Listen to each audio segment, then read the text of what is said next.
Hello বন্ধুরা, এই মুহূর্তে প্যান কার্ড নিয়ে কিন্তু একটি বিশাল গুরুত্বপূর্ণ আপডেট উঠে এসেছে।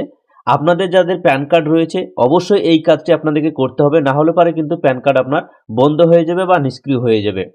তো এই প্যান কার্ডের সঙ্গে কি করতে হবে, আপনাকে প্যান কার্ডের সঙ্গে আধার কার্ড লিঙ্ক করতে হবে। যাদের এখনো প্যান কার্ডের সঙ্গে আধার কার্ড লিঙ্ক করেননি তারা অবশ্যই প্যান কার্ডের সঙ্গে আধার কার্ডের লিঙ্ক আপনাদেরকে করিয়ে নিতে হবে।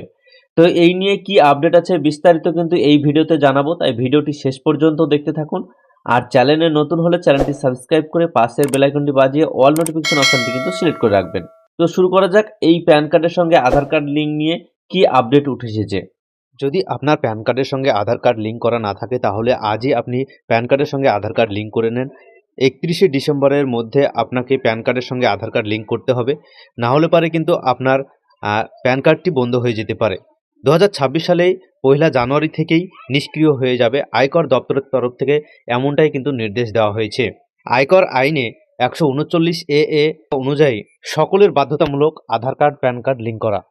তাই আধার কার্ডের সঙ্গে প্যান কার্ড এখনও যারা লিঙ্ক করেননি অবশ্যই তারা আধার কার্ডের সঙ্গে প্যান কার্ড কিন্তু লিঙ্ক করিয়ে নেন, না হলে আপনার প্যান কার্ড নিষ্ক্রিয় হয়ে যাবে এবং এর অনেক সমস্যায় পড়তে পারেন। যেমন ট্যাক্স দিতে পারবেন না, ট্যাক্স রিফান্ড নিতে পারবেন না, ব্যাংকিং ট্রানজ্যাকশন করতে পারবেন না, স্টক মার্কেটে বিনিয়োগ করতে সমস্যা হতে পারে।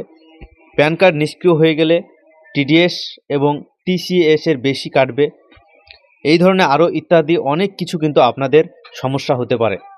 তাই যাদের প্যান কার্ড আছে অবশ্যই প্যান কার্ডটিকে আধার কার্ডের সঙ্গে লিঙ্ক করিয়ে নেন।